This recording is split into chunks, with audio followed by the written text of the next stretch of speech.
Welcome to The Craft. I'm your host, May Globus. This podcast is a collection of intimate conversations on artistry, mastery, and life with talented, passionately curious creatives and entrepreneurs. Most are dear friends, some are those I've admired from afar.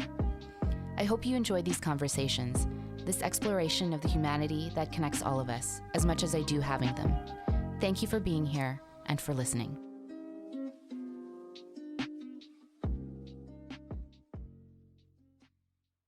This episode is brought to you by Before, an incredible new self-care brand that just launched their first products, a line of purifying toothpastes.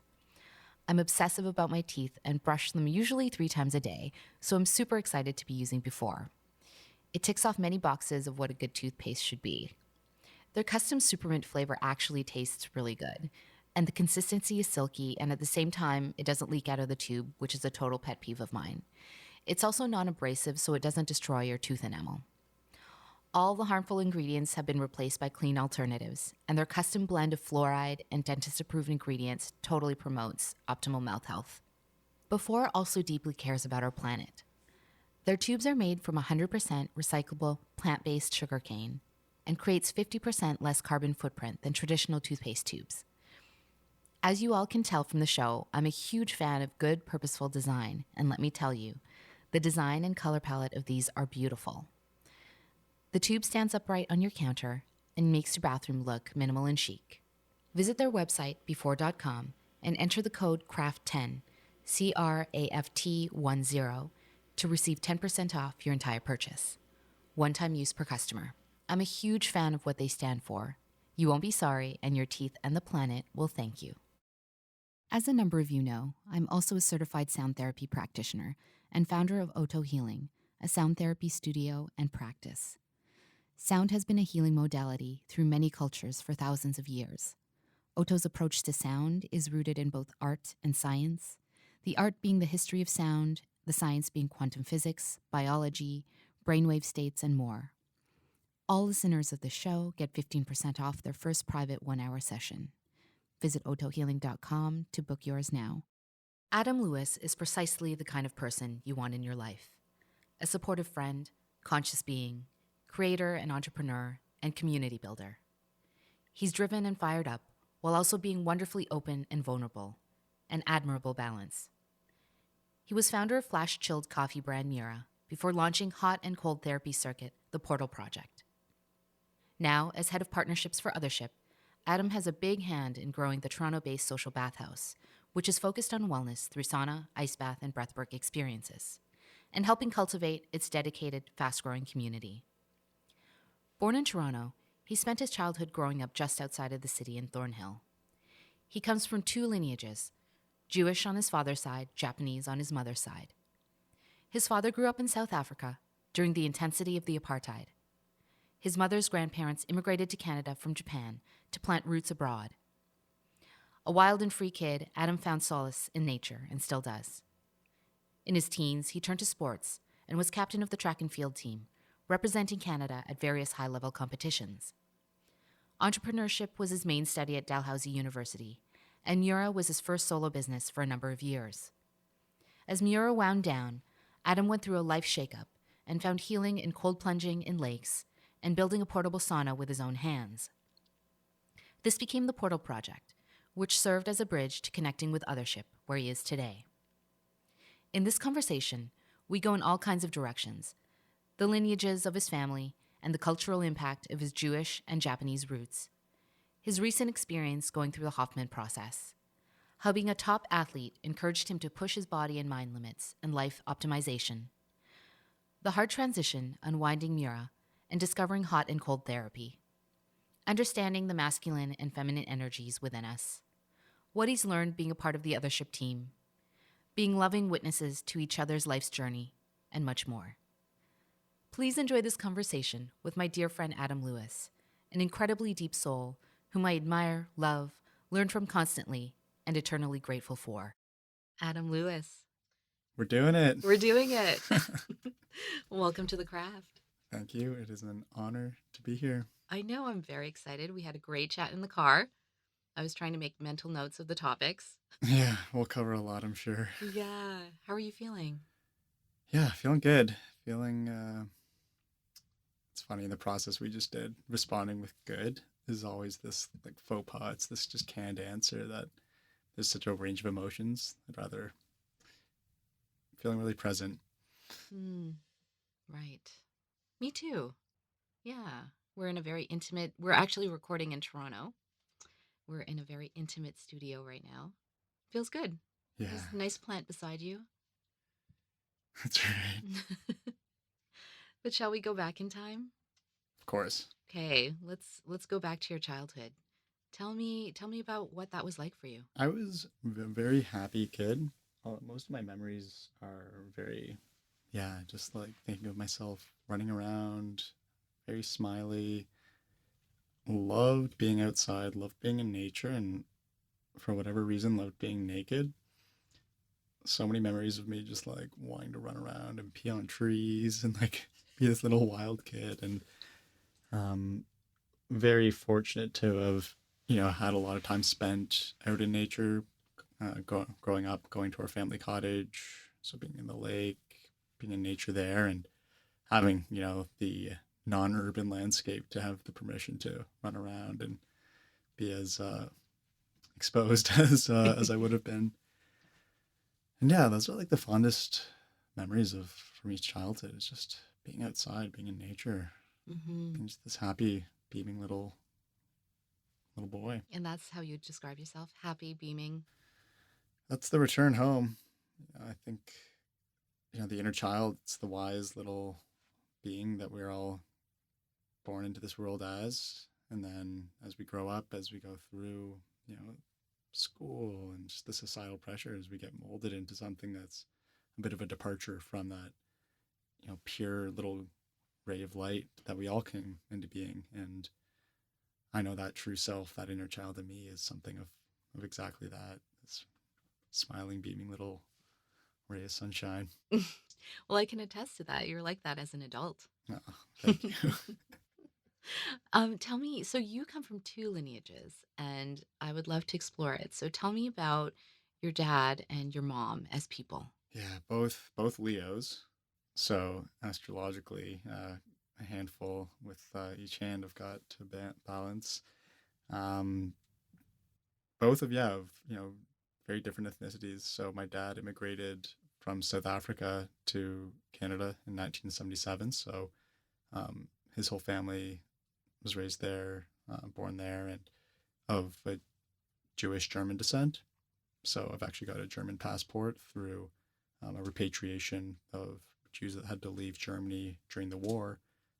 Two generations down, were able to get the citizenship. Mm. And yeah, he came here in 77 and through his own adventures, which we can dive into. So there's father's side, Jewish, German, South African. And then my mom's side, so she's third generation Japanese Canadian. So she was born here in Scarborough, but her parents were born out in BC. And then it was my great grandparents who immigrated from Japan at like, early 1900s, from Japan to BC to start a new life here.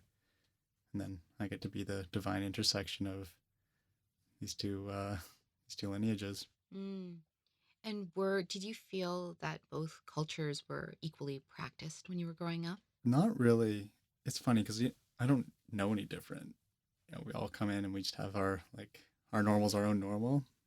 But for me, it was like the Jewish practice was probably the most prevalent in terms of, did the whole like bris bar mitzvah, went to synagogue every Friday, and like was quote unquote like a practicing Jew. But yeah, like that was just a big part of my identity, and went to Hebrew school, and I never felt super connected to it as a religion. Like religion in general was something I never felt particularly strongly connected to. But then most of my Jewish family were still in South Africa. Like I have Orthodox cousins that are like very observantly practicing and would love, going and seeing them every year. I had the privilege of my dad taking us to South Africa pretty much on an annual basis to go and spend time with family for him to show us where he came from, which I've come to learn is a real privilege. And then on my mom's side, my Japanese grandparents, they also lived, here in Toronto. So spent a lot of time with them. They babysat me, and growing up, like I just had a lot of time spent with them. So there was this imprinting of that Japanese culture, but not necessarily the practices that would come with it. We ate a lot of Japanese food, so I think food is almost a part of Japanese culture. Just the appreciation, the reverence for it. Oh, very true. That's yeah, any sushi lover could appreciate at the top of the funnel, and then it goes deeper. So yeah, but then like we were talking about, there's just other parts of cultures that I feel like I was just this there's this homogeneity that I got to be a part of bit of column A, bit of column B. And yeah, and it did evolve and it continues to. Hmm. Tell me about your dad and what he's like, and then your mom too. So yeah, both sharing in intensity, and the timing of this question is really interesting, having just coming out of this the Hoffman process, where there was just a lot of dialogue and a lot of unpacking of who are we as a result of being products of our parents, and then unpacking who are our parents. And my father, David, he was born in South Africa, Johannesburg, in 1957. He had a very interesting upbringing. So, as a white South African at that time, you're in the apartheid, you're kind of just inherently in this like upper class. Like you have servants, and you have like just this classist society that is quite distorted. Quite, I think it distorts one's view on like what does equality mean? What does like a healthy society look like? And he had three younger siblings, so he was actually the oldest of four. And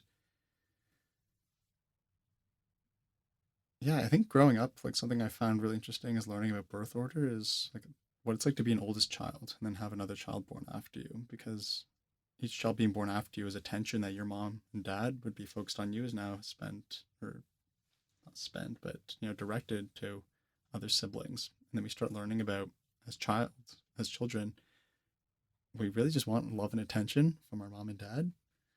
But when we don't get that, that's when like negative love patterns can start emerging. Like, oh, what do I need to do to get love from mom and dad? So I spent a lot of time unpacking like how birth order might have affected and impacted my dad and his upbringing, along with the societal conditions. So he was the eldest. Correct. And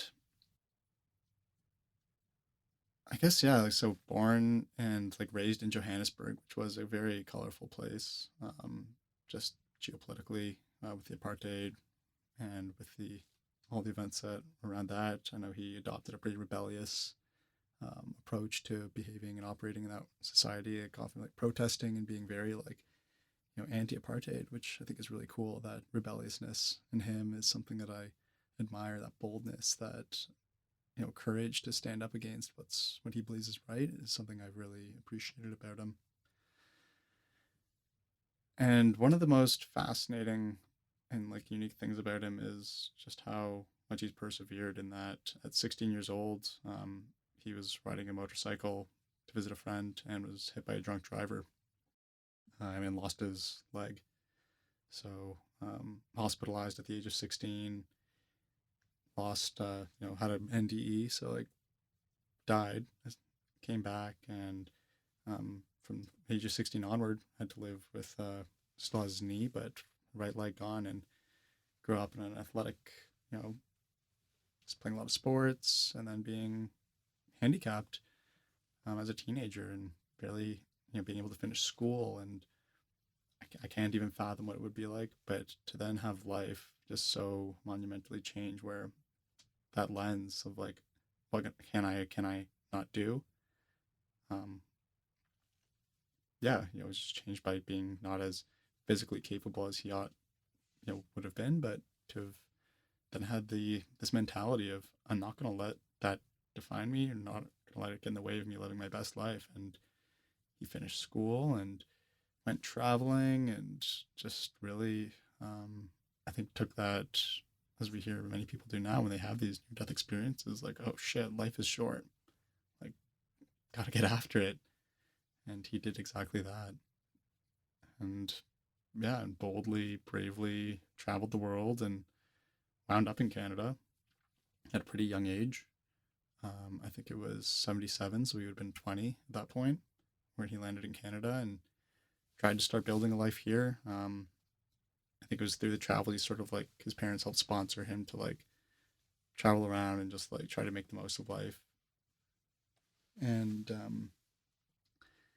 yeah, then when he wound up in Canada, there was I guess an opportunity for a career or to make some money, and started working here. And our family had like a baby product business growing up, so that was like his parents, how they made their money was just living selling baby products, I guess.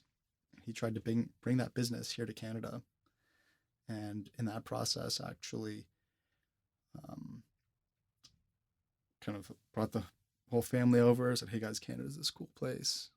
And at this point, he was obviously like recovered and on his feet. Pardon the pun. Um, and in bringing the family over, trying to start the business here, it actually ended up tanking. And then the family had to go back to South Africa. He stayed here, but to have devastated, a family's stability was another wound that he had to recover from, and that fueled his hustle to restabilize and recreate a life for not just him but then his family. So a lot of tenacity. Yeah, yeah. That's a lot of responsibility to shoulder. It's like unfathomable. I can't like even imagine. So reflecting, it's like we were talking about in the car. It's just yeah, we've had pretty comfy upbringings, and like to fathom like what I would consider like two catastrophes like that would no doubt build character Mm-hmm. Mm-hmm. and build him to be the strong and bold and tenacious individual that he is. So yeah, that's my dad. And then mom, she's like an amazing human. She born in Scarborough, little suburb outside of here in Toronto, and to do my grandma and grandpa, both Japanese, born as well. And yeah, she just lived in Scarborough, humble upbringing, nothing quite as colorful as that, but being the child of Japanese Canadians, I think there was just some trauma passed down too that was to be reconciled through her upbringing. Just doing these exercises this past weekend, thinking about how much, like you're talking about, like just fitting in, there probably was, and what type of pattern does that translate into, of maybe some compromise, maybe some self-abandonment, of like doing what needs to be done to not be shunned from society. Yeah, the othering. The othering, exactly. So she grew up in, yeah, I don't think it was quite as like, again, animated a story as my father's, but a story that still evolved into being quite fascinating, and for her to become the incredible woman that she's become. And yeah, I feel like her story is also still unfolding day by Mm-hmm. day. Mm-hmm. She has a beautiful farm That's right. that you're often at. Yes. Merkaba. Merkaba. Merkaba. Right. Yeah. It's so beautiful there from what I can see. Yeah, it's heaven on earth. She's very connected to the earth. Yeah, and that's one of the greatest gifts that I feel like I've inherited from both my parents, actually, is a appreciation or reverence for the natural world. You know, from my father, the privilege of getting to go to South Africa and be on game reserves and being in these animals' natural landscapes, like the most awe-inspiring moments of my childhood was being in nature. And then through my mom, with really like being so connected to natural healing and nature from such an early age, it's just been my reverence and appreciation for it has been imbued as nature as medicine, nature as home, nature as something that we can just always trust and rely on as a source of truth. Yeah, I really have both my parents to thank for that. Mm-hmm. Mm-hmm. And when you were in high school, you were also quite athletic. So you have this drive too within you. Yeah, You were track and field. Mm-hmm. You were a captain, Mm-hmm. and you were competitive. Um you were competing at that level. Yeah. Yeah. It was the track career really took off in university. Just played a lot of sports in high school, and yeah, very competitive, very that tenacity definitely got passed down, and that drive, which I've now learned maybe didn't necessarily come from the healthiest of places. You know, succeed, be worthy, be valued, be loved. Stories, but immensely formative, and like so grateful for what athletics did for me as a channel for energy that's always flowed through me, for a way to learn about the self. And for me, track and field was and still is probably the most. It taught me the most about how I can learn to like improve in the world in a sport that comes down to hundreds of seconds, right? Where like so super competitive, hate losing, so I'll do anything I can to eke out any hundredth or tenth of a second out of a training session or a competition. And that was really what sort of was the rudder of how do I navigate improvement in sport and then in life, where okay, start learning about nutraceuticals and lifestyle stuff and things that we can do to optimize from training. So tried every diet, whether it was like keto, paleo, vegetarian. Like I just experimented a ton, and then got into like lifestyle optimization. So learning that, okay, as an athlete to adapt, you want more testosterone, less cortisol to repair your muscles. It's like, okay, well, how can I reduce cortisol? And it's like, okay, well, optimize your sleep. So start wearing like blue light blockers over a decade ago, and before they were all fancy and cool. Like I was like wearing orange hunting glasses, and even I'd say this was probably what the first real introduction to meditation for me was, where testosterone and cortisol have an inverse relationship. So I thought, how can I reduce cortisol? And all this research about meditation was coming out. And that's when I started meditating a lot before bed. Not Mm. out of like, oh, it's like, Yeah, it was not out of a spiritual no. angle. It was, I didn't know that. It came from sport. Yeah, exactly. But that was just the right motivator that it ended up inspiring that as a practice. Yeah, so it still lasts.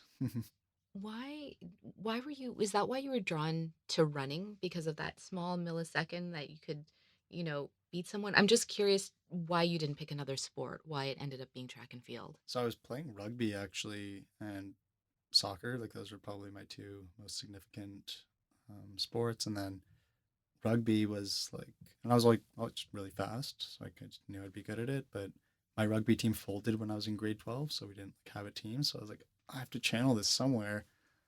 It's like, well, I'd always wanted to do track just to see how I'd measure up to other athletes because I was always fast relative to the other rugby players. But then, am I fast compared to the other people that also think they're fast? And then it's just only my last year of high school that I got onto the track, competed, and like won a bunch of races, and was like, oh shit, like actually relatively to those that think they're relatively fast. And then I was going to Dalhousie the next year for university. I called the coach. I was like, hey man, I'm like kicking some butt out here. If there's room on your team, I'd love to come out. And what's cool too, it's like your numbers are your numbers. There's no like, I had a bad tryout or, I had a bad game. It's like, do you cross the finish line in down to this hundredth of a second or not? And that's, what you are on paper is what you are. Right. It's more final in a way. Yeah, exactly. And then it's also very measurable. And that's what I loved Mm. about it is this training working? Yes or no?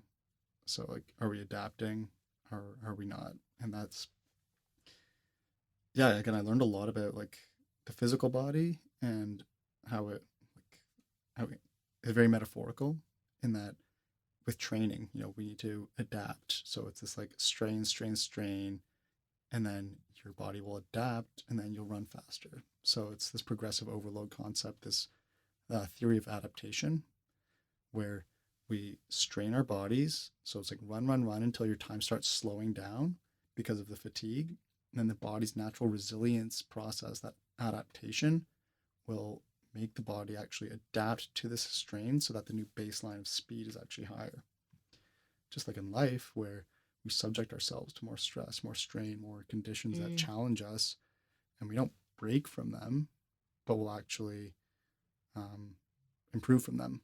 We'll actually evolve and become more capable as humans. Mm.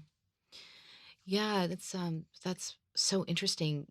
You know, I think of all the sound therapy clients that come in to see me, and their baseline of stress is so high that they don't even know it until they realize that they're not connected to any of their emotions. They can't talk about how they're really, really feeling.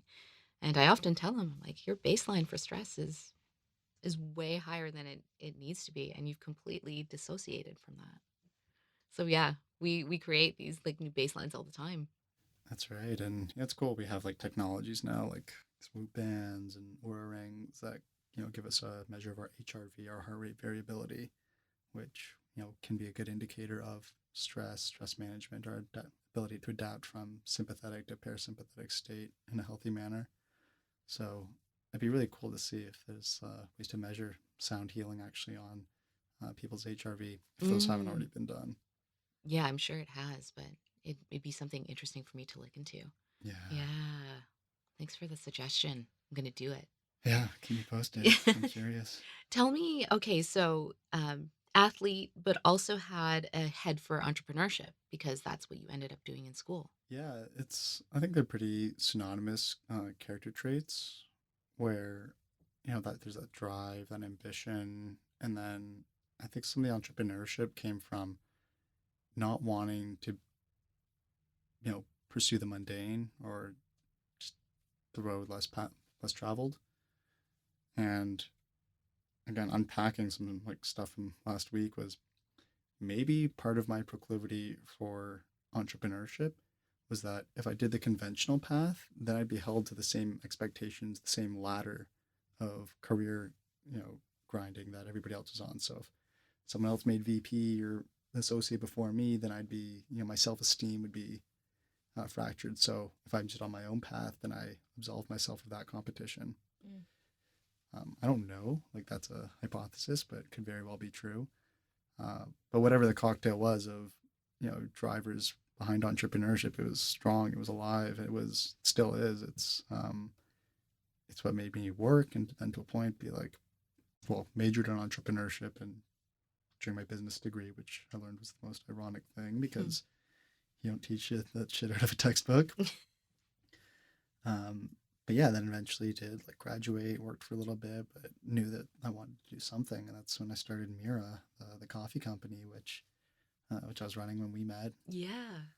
And yeah, it was again like a channel where like that tenacity for, in training as an athlete to improve my times, to optimize performance, to like tinker with the lifestyle and find these different levers and tactics and tools to apply to improve performance. Quite similar to a business where you're an operator in a business, and it's what coaches and mentors can help steer you in the right way. What tools and tactics can I apply to help move the needle? Which instead of the times on the scoreboard became just like the balance sheet and the income statement. Where it is, yeah, it's very analogous in that respect. Mm. So it's just a natural transition, I think, from the individual athlete to the entrepreneur. Mm. Yes, because I think you were already like a couple years in to Miura when I met you Yeah. a couple years ago. Yeah, and I feel like at that time you were still trying to figure things out, but I could also sense that you were looking for that transition too. Out of it, you were trying to decide where is this going. What did that feel like for you as someone who spent so many years grinding to create something, and then you come to this place where you're like, do I keep doing this or am I pivoting now? Hmm. It's it's the hero's journey. It really has been the whole time for me. That it was, Muir was born out of ambition and excitement and a passion for coffee and for entrepreneurship. And then, yeah, I remember when we met, those notions of, is this my life's path? Is this what I really want to do? Those calls to adventure existed. And I think the universe always whispers to us if we listen, if we slow down, if we quiet things. Those whispers, they're always gonna be there. And for me, those whispers were quite loud. And being, I guess, stubborn or being just who I was, didn't listen to them because when you sink in like all your money and family's money and like the whole entirety of a production line and you have a business going, you can't just jump ship. But I think those whispers were nudges from the universe saying, hey, dude, this isn't your path. You might want to start thinking about what is. And that wasn't, out of wanting to quit due to hardship, but I think it was just falling out of alignment with what got me here isn't what's going to get me there in terms of my personal, spiritual, and human development. So the time when we met was, I think, it was like during COVID, and there was a pivot in the business that had happened, and it's like after all this, is this really what I still want to be doing? Which, and eventually, like I kept pushing and pushing until it kind of felt like it wasn't my choice at a point when things all came crashing down. That the call to adventure, the hey man, this isn't your path, you can stop now, start unwinding it. That would have been the like, why do that? But then the universe let me know a little while later, like, you weren't listening, man, and the whole the carpet gets pulled out from under, and yeah, into the innermost cave we go. Mm-hmm. Which is what you did. That's right. Yeah. Tell me how you found hot and cold therapy. It was a part of that journey. As Miura was starting to lose its, I stopped drinking coffee. The irony of running a coffee business and not even, drinking coffee was pretty funny. But as I was just like going through the motions. I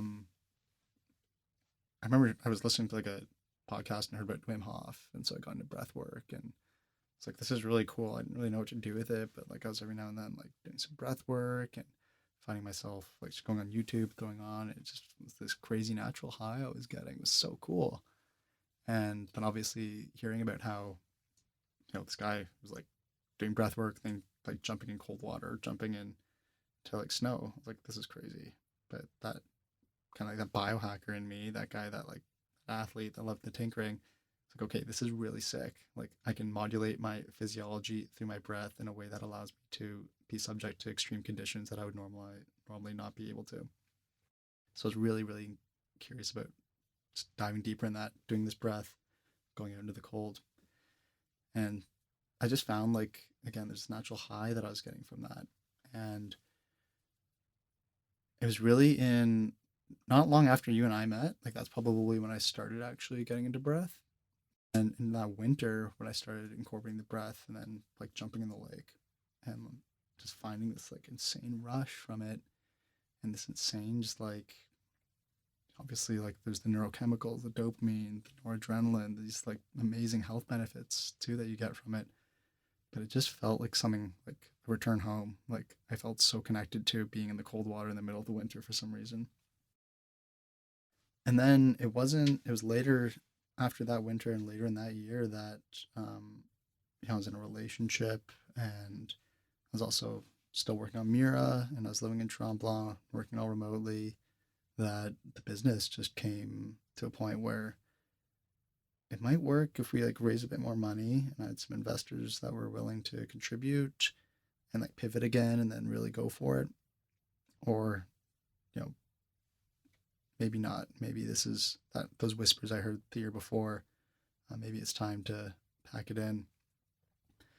So the pivot was moving to like this cool functional instant coffee line that I was like working on. We had formulated, and then in like what just felt like one fell swoop, my girlfriend broke up with me, and I was like heartbroken. I thought like she's the one. Like she's gonna have my kids. Like this is so cool. I'm living in Tremblant in the mountains. I thought had it all made. And that just devastated me. And like at that time too, I was like trying to navigate this pivot with Miura of moving from our like COVID pivot into this new product line. And then I was just debilitatingly depressed and I couldn't get out of bed. And I was like, I can't run this business. I don't even want to. And I was having a crisis. And at that point, decided to pull shoot on the business and start winding it down, which is a terrible process. Any entrepreneurs listening to this that have either had to do that or are thinking about it, like, no, it fucking sucks. Something you've put all your heart, soul, your money, family's money into, and that you have to admit defeat, call it a failure, and having that just come collapsing, this kind of not so elegant deconstruction was part of that journey to the innermost cave, part of the greatest wounds I'd ever acquainted with, where I thought I was in love and that I had that figured out, thought I was running this cool business and that I was putting my heart into. No. And then moving home, some family stuff came up from, just divorce trauma. Okay, moving back to Ontario, which parent are you going to move back in with? Pick mom or pick dad? And all this shit came up. So all these pillars of stability in my life just came fucking crashing down all at once. And that was the dark night of the soul that the only thing I remember that I could look forward to was getting into cold water. Mm. There was something about it that was able to bring me peace and bring me, a sense of presence and that there's something to look forward to. So it was like September when all this was happening. And so October, November, the water starts to get cold again. I can start getting in the cold water, and that's like my sanctuary. And then, thanks to some amazing plant medicine experiences that really gave me some deep healing and perspective. And then finding the cold water and then bringing friends to the cold water was where, okay, there's life to be lived again. And then realizing that like healing in the cold for myself and bringing others into the experience, that was the ultimate gateway drug. And then, yeah. And then you started actually building something with your hands. It was the Portal Project. That's right. That's the hot component. Great, memory, because that was the hot component, and that was one of like the downloads, that sort of the big healing components that came out of the plant medicine journey. Was I was asking, just like, how did I fucking get here? Like, I was a pretty confident, happy, like, thought I was at least, guy just trying to figure it out in this world. And what was the common thread, like me, across these failures? And just something in that medicine experience told me, like, Adam, there's just a deep wounding of who you are as a man. Your masculinity there's something fractured here that needs some healing. And just remember getting that message so loud and, coming out of the ceremony. And it's like nice to know what the wound is, but then I'm like, what do I do with that? And, getting into men's work and like learning a lot more about just sacred masculine energy was and still is, a beautiful part of my life. But one of these just driving factors that came out of that was, okay, apparently I have to heal my masculinity. So says Mother Ayahuasca. So what does that mean? And well, what do we do as men? Like, we build, we use our hands, we create containers. And that's when this idea of creating a container was really, really landing. And it's like, okay, well, I want to do something I love. So I'm going to build a sauna, because I just always loved saunas as well. So I'm going to be able to build this sauna that I can take, built it on a trailer, so I could take my friends to do hot and cold therapy. Because I just knew, like, I started doing like ice tubs and when I was training at track and sauna as well as like training and recovery modalities. But yeah, it's funny, like a decade later, reacquainting with them in totally different context. But yeah, having built that barrel sauna on a trailer with my hands was one of the most healing things that I could have done, just to show myself, oh, you can do things, you can build stuff. And it doesn't have to be this huge company. It can just be, something made of wood, and something beautiful about the simplicity of that. And that you can share with others. Exactly. And build community, which I know is important to you. Exactly.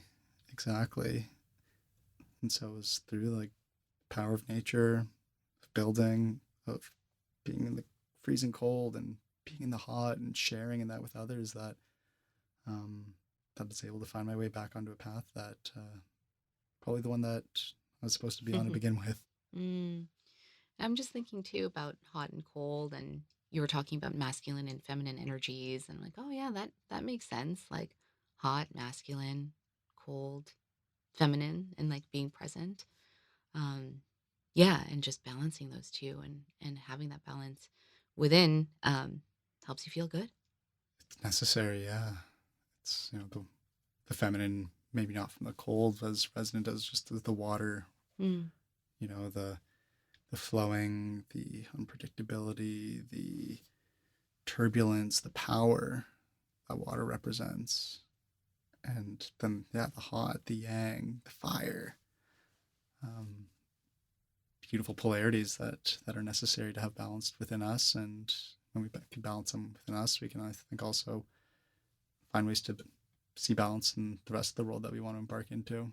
Mm. I feel that in more recent years, people are starting to realize that we have both energies within us and that they're not mutually exclusive. And I don't know, this question just came to mind. Like, why do you think there has been a separation between I'm just a masculine person versus I am just a feminine person? But now people are having that understanding of, oh, we have both flowing through us, and that is good and fine and how it should be. These are like pretty sacred concepts that they're not novel. They are novel to us societally, but I mean, historically, like, look at the yin yang symbol. That's a representation of um, pretty much every culture has historically known of these balances of what they call them. Is it masculine, feminine? Is it yin yang? Of these, but these sacred polarities as energies. I think of it as like there's this energy of God that exists above us, and then that can be Mm. dissected into two halves. We have the feminine and the masculine, and then within each one lies bits of each. Or gods and goddesses, actually. That's a lot of cultural folklore as well.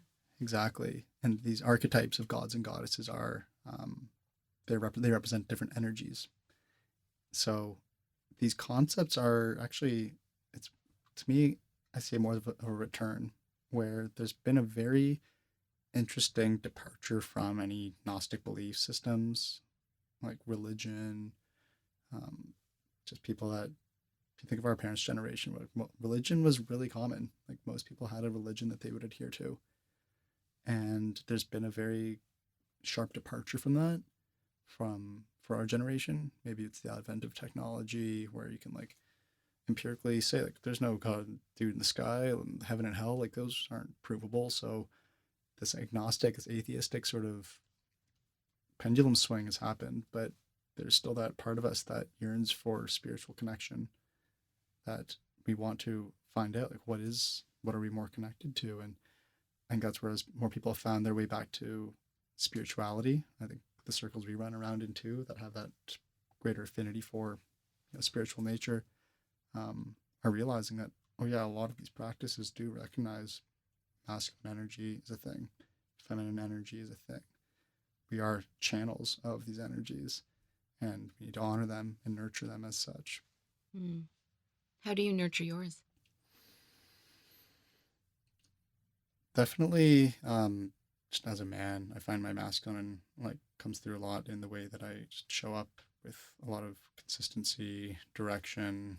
The masculine represents sort of like order and stability, direction and movement, and those are things that I'll like, show up in business and life and in work and like with friends as someone that just takes action.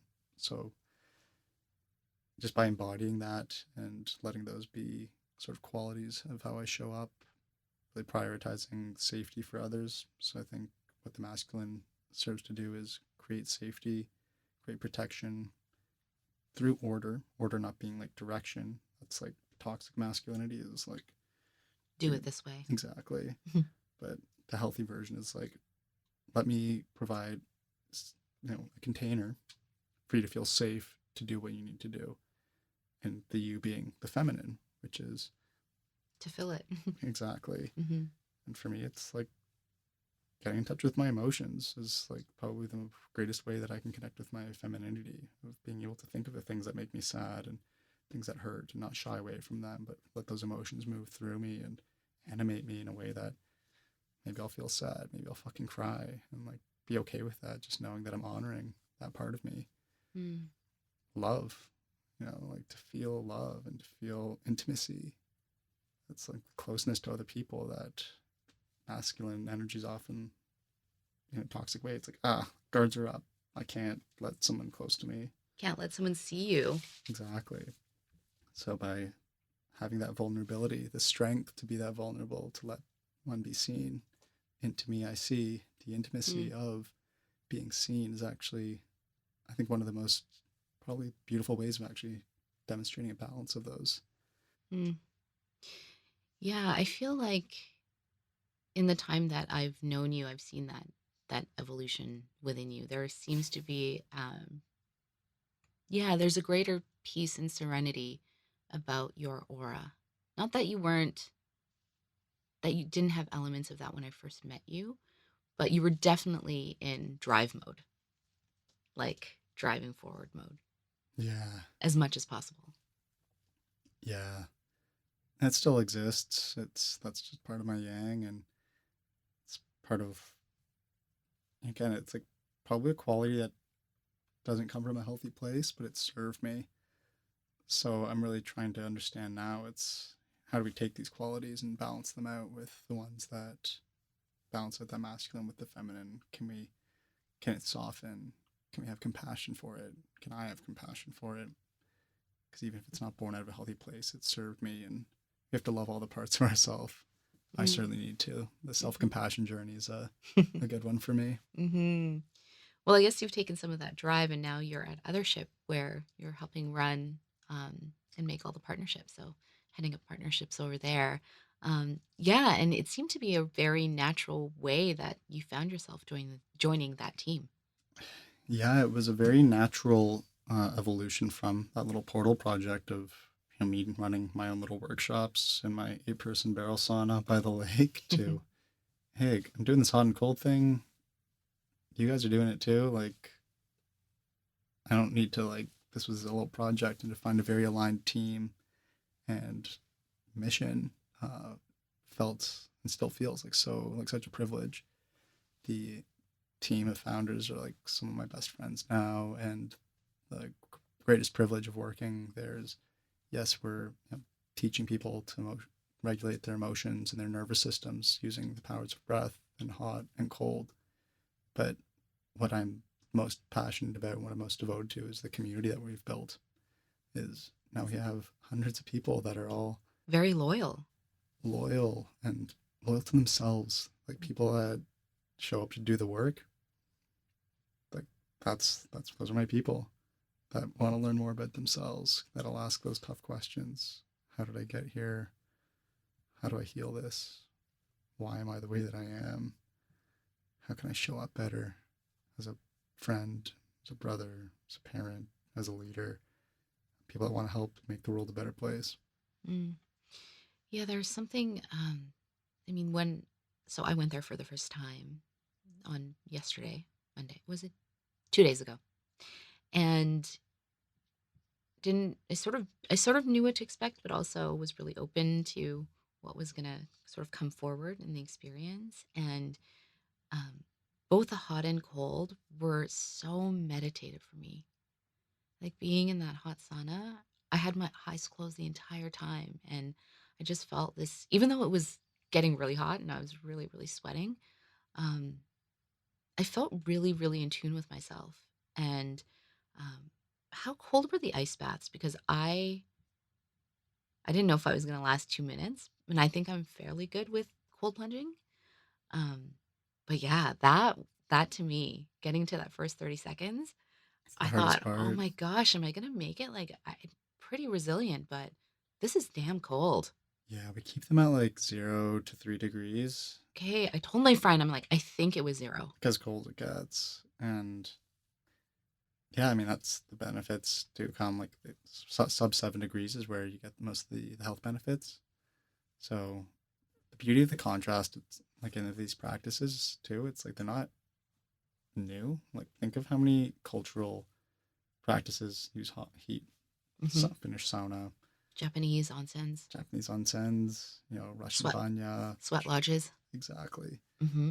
So there's something about subjecting these physical vessels to the heat that helps. It's like loosen up any, tension energetically and physically Yeah. that maybe makes us a bit more, it softens the ego, that protection mechanism. Like I think the brain gets so occupied with, holy fuck, I'm hot. Oh my God. And because my guards are down, all these other emotions can come pouring in. And then the cold is like, oh shit, well, like, what can I do with those? And well, usually it's good to try and practice some resiliency or some presence. And I don't think anything does that better than, as you probably experienced yesterday, sitting in the cold and using your breath to regulate that oh shit factor to, Oh yeah. oh, I'm okay. Like I was breathing heavy. Like I was like, And you've done some and I've cold practice in the ocean, right? I've done cold practice in the ocean. I always turn my shower super cold for at least 30 seconds to a minute when I'm showering. But this was unlike anything else. But there's probably that contrast in my body temperature too, right? Where I was super hot in the sauna and then now I'm going super, super cold. Um, but I made it. My 2 cycles, I made it to 2 minutes. Well, And that feels really good. yeah, and like that's that feeling afterwards, right? And I think it's so cool how the hot and cold represents like the alchemy of, you know, heat, cold, and like reforging into something to gold, like the Hmm. lead into gold process Mm, of alchemy. yeah. It As makes you feel alive. That's, I felt really, really alive after that session. Um, and I mean, yeah, you feel alive because your body feels alive, but I also mean like I spiritually felt alive. yeah, a lot of people report that. I certainly resonate like that connection to the divine, perhaps due to the surrendering of the ego from subjecting the physical body to the extremes of the heat, extremes of the cold.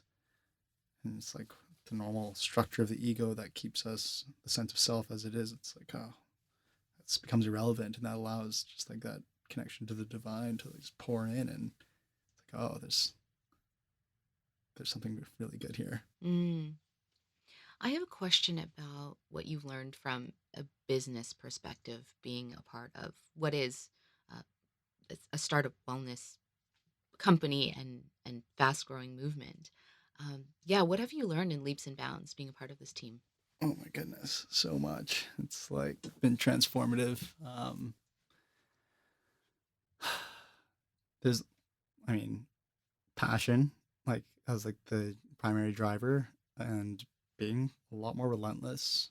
Um, so important. So passion for the product, passion for the mission, where I so deeply believe in what we're doing, and that having healed so much of myself through hot and cold, and seeing so many people do it every day, I know that this is something that makes the world better. Teach more people to regulate their nervous systems through these practices, through the hot, through the cold, through the breath. This is how we make change. And the relentlessness is like, of course, I'm going to tell everybody I know about this, and not just my friends, the odd person. Like, we'll go for coffee later, and I'll say, "Have you been to Othership? Have you tried hot and cold?" Not because I'm trying to sell them something, but because like I know that this is something that'll benefit them. And really, the power of just network effects of word of mouth. So what's been interesting too is sort of becoming this like, okay, we've like become this leader in health and wellness. So a lot of people asking like, well, what's working?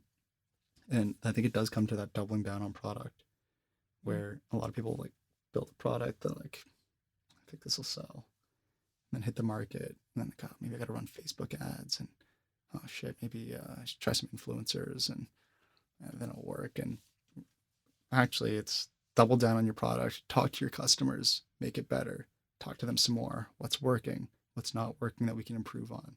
What are we Mhm. doing great that we can lean into? We tinker and refine the product every day. So it's an evolving product because customer feedback, as an entrepreneur, you're always gonna like think you have a hypothesis of what people want, but then yeah, that has to be tested against the real world, and then it's taking that feedback and incorporating it into the product is how you get to the elusive product market fit Mm. of where it is what people want. And then naturally people are going to start talking about it because they had such a good time. It's so cool. Then they're going to talk about it to their friends. Mm-hmm.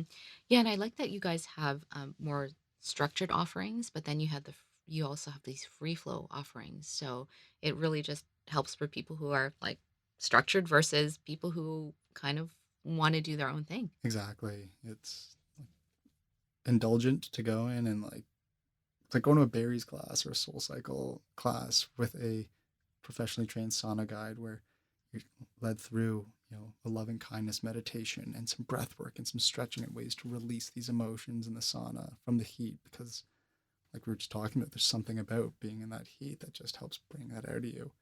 And then to have that like validated or like underscored with like the power of the cold and done with like a high energy, professionally trained aromatherapist, waving towels. Sound, someone was playing bowls while I was in there to sort That's of help me get through it. yeah, well, it does because as you know, Yeah, that'll help it was beautiful too. Yeah. activate the parasympathetic, and that's what Mm-hmm. I do love about the free flows, where it's sometimes I want to just like sit in the cold and have someone play a singing bowl around me, and like that's plenty of structure. Yeah. That's yeah, it's actually a pretty ideal way to start your day, if you ask me. How long have you lasted in the ice bath?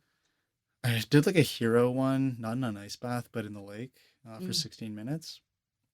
What? And it was just not like, this was like Wow. before I was even, like, this is like pretty early on in my journey with it when I was like really into like, do the Wim Hof, do the cold, and then just like, that was an ego thing. Like, let's see, Mm. I'd be like placeman and took me like literally a day to warm up and don't intend on ever trying that again. And what was crazy though is like I could have stayed in longer, like my body, but it's just like because my hands and feet from like being outside were I think I felt like I was going to get frostbite or Yeah. something was going to fall off. Yeah.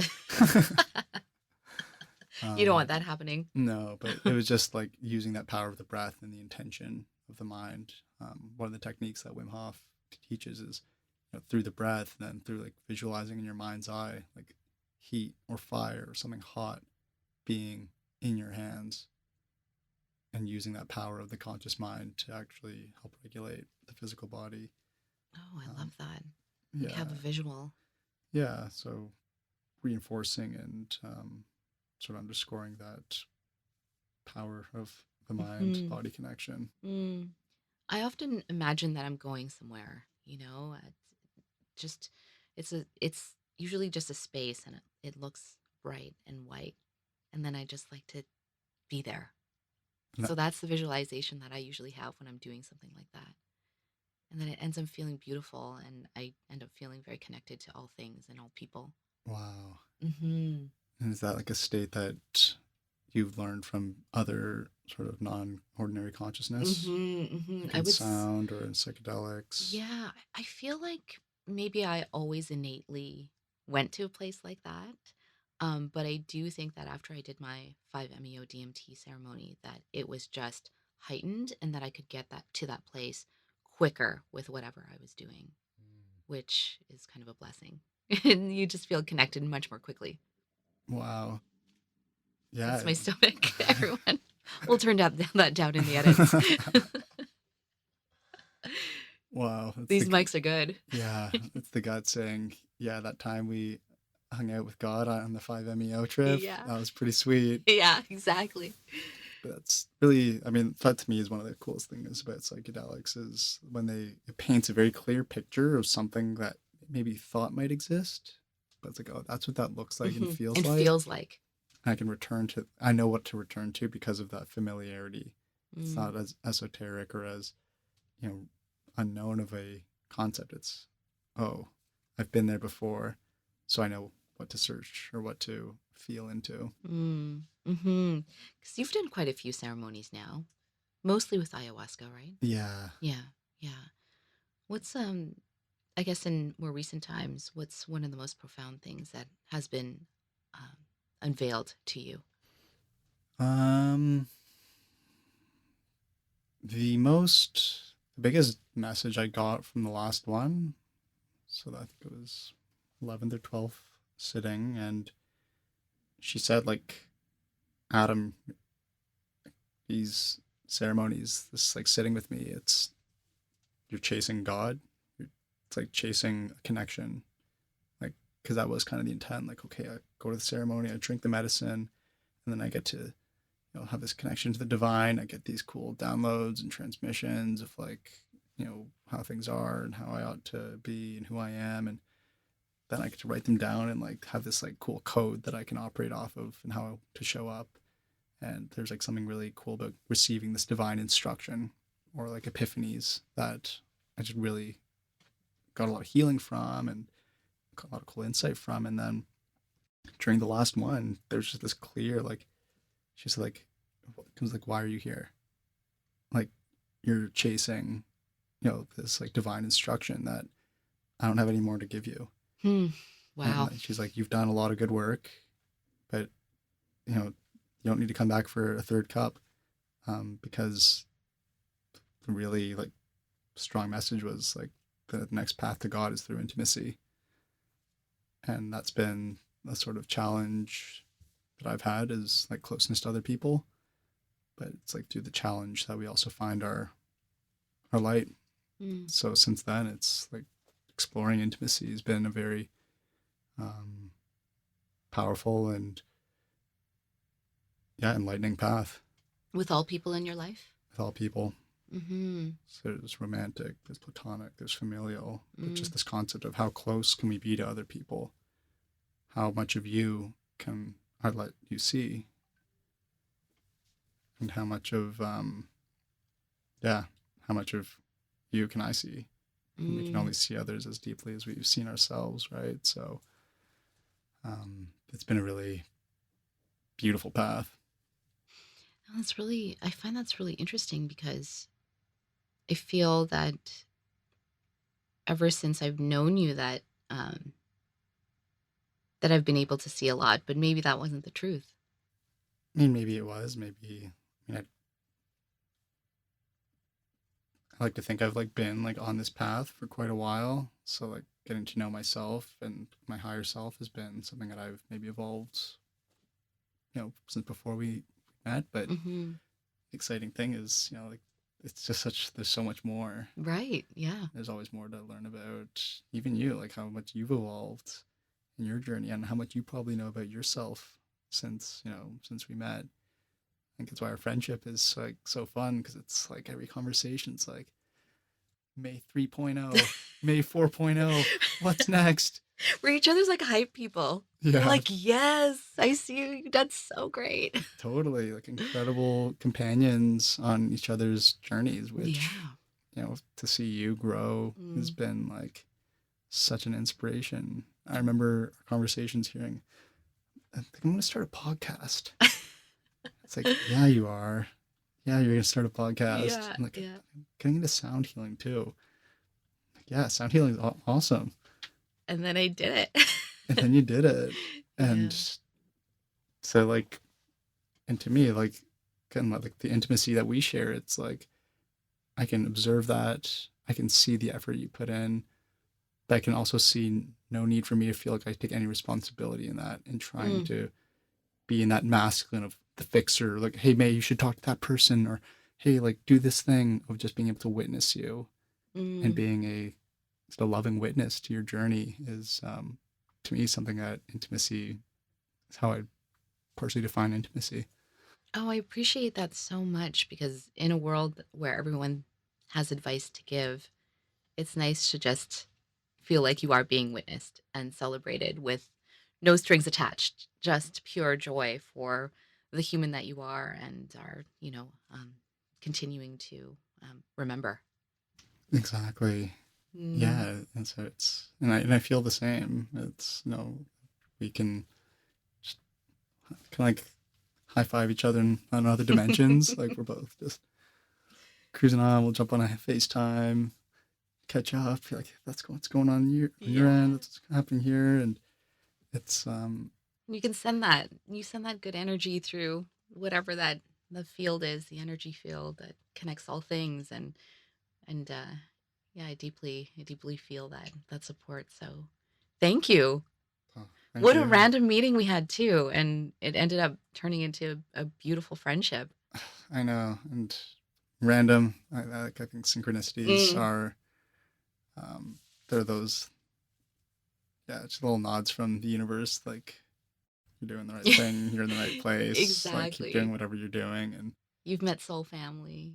exactly. And I think it's so funny how our like how our paths have like intertwined. Like if we didn't meet then, like pretty maybe we would have hurt each other, but our our mutual connections that have woven in and out, and Hmm. yeah, it's nice to honor them. I know. I know. It really is. Speaking of honoring, how do you feel you want to honor both your lineages these days? Mm. Honor is a really prevalent concept in Japanese tradition, and something that I really want to do is like take care of my parents more and like honor what they've passed down to me through my actions, and actions being make sure that they feel safe and that they're looked after as they grow old, but also to look after the legacy that they're passing on. This concept of legacy has been really fascinating, and for the hardships that they went through and that their parents went through, um, to shape the character of their good qualities, their bad qualities, but all of the lessons that they passed on to me. If I'm the tip of the spear, that's been sharpened through their difficulties, that spear isn't to be laid down on the ground. That arrow isn't to be laid down on the ground, but it's to be shot boldly and bravely towards a noble target. Mhm. And metaphorically speaking, to have an aim in my life that isn't small, but to do something great, do something big, and have an impact would be the greatest way to honor them. Hmm. What's something that you want to do for the rest of this year that honors yourself? Mm, slow down, at least pause more. It's been a lot of action, a lot of movement, and the cliches of stopping and smelling the roses are very true. And I've definitely been in sprint mode for a while, sprinting out of my pain, sprinting into building a cool community, sprinting from A to Z, and having a lot of beauty along the way. But seeing beauty is really important to me, experiencing it and creating it. And I think that can be best done when we're at moments of slow tenderness. Hmm. And the final question that I ask everyone, with what you do, what is it that you want to leave behind in the world? I'd hope to leave,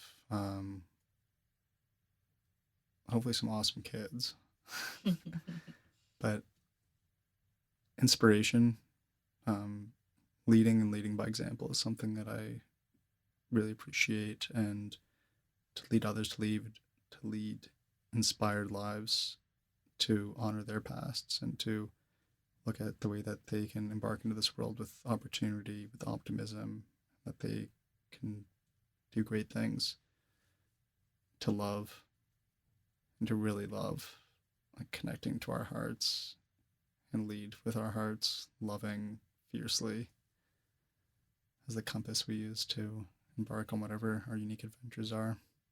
I love that. You are love, Adam Lewis. Thank you so much for being here, taking your time with me, holding space for me always and others. I appreciate you more than you know, and I love you. Thank you, May. It's an honor. It's a privilege, and yeah, I really appreciate you and love you Mm. very much as well. I'm so glad we got to do this in Toronto. Yeah, So me too. exciting. If people want to connect with you, where can they connect with you? Um, I'm Adam Lewis 5 on Instagram. You can find me on LinkedIn. Not gonna give out my number in public. It's already out in the public too much. Yeah, those would be the best places.